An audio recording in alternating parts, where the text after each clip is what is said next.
सभी भक्तजनों को जय श्री राम। आज हम आपके लिए लेके आए हैं नाग पंचमी की कथा। नाग पंचमी से संबंधित एक कथा के अनुसार एक राजा के 7 पुत्र थे। सभी का विवाह हो चुका था। उनमें से 6 पुत्रों के यहाँ संतान का जन्म हो चुका था। राजा के 7वें पुत्र के घर संतान का जन्म नहीं हुआ था। संतानहीन होने के कारण उन दोनों को घर और समाज में तीनों का सामना करना पड़ता था। समाज की बातों से उसकी पत्नी परेशान हो चुकी थी, परंतु पति यही कहकर समझाता था कि संतान होना या न होना तो ईश्वर के हाथ है। इसी प्रकार उनकी जिंदगी संतान की प्रतीक्षा में गुजर रहे थे। एक दिन श्रवण मास की पंचमी तिथि के दिन रात में राजा की छोटी बहू ने सपने में 5 सांप से एक सांप ने कहा कि पुत्री, तुम संतान के लिए क्यों दुखी होती हो? हमारी पूजा करो, तुम्हारे घर संतान का जन्म होगा। प्रत्यह उसने यह स्वप्न अपने पति को सुनाया। पति ने कहा कि जैसे स्वप्न में देखा है उसी के अनुसार नागों का पूजन करो। उसने उस दिन कर नागों का पूजन किया और कुछ समय बाद उसके घर में संतान का जन्म हुआ। दूसरी कथा, एक धनवान सेठ के छोटे बेटे की पत्नी रूपवान होने के साथ ही बहुत बुद्धिमान भी थी।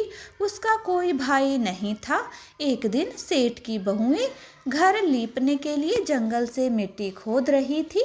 तभी वहाँ एक नाग निकला।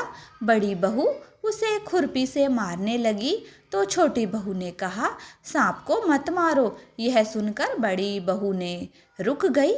जाते जाते छोटी बहू सांप से थोड़ी देर में लौटने का वादा कर गई, मगर बाद में वह घर के कामकाज में फंसकर वहां जाना भूल गई। दूसरे दिन जब उसे अपना वादा याद आया तो वह दौड़कर वहां पहुंची जहां सांप बैठा था और कहा, सांप भैया प्रणाम। सांप ने कहा कि आज से मैं तेरा भाई हुआ, तुम्हें जो कुछ चाहिए मुझसे मांग लो।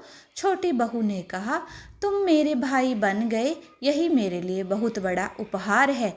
कुछ समय बाद सांप मनुष्य रूप में छोटी बहू के घर आया और कहा कि मैं दूर के रिश्ते का भाई हूँ और इसे मायके ले जाना चाहता हूँ। ससुराल वालों ने उसे जाने दिया।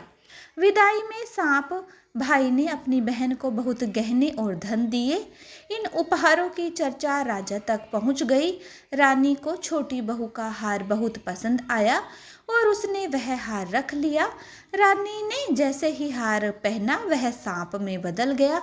राजा को बहुत क्रोध आया, मगर छोटी बहू ने राजा को समझाया कि अगर कोई दूसरा यह हार पहनेगा तो यह सांप बन जाएगा। तब राजा ने उसे क्षमा कर दिया और साथ में धन देकर विदा किया। जिस दिन छोटी बहू ने सांप की जान बचाई थी उस दिन सावन कृष्ण पक्ष की पंचमी तिथि थी, इसलिए उस दिन से नाग पंचमी का त्योहार मनाया जाता है।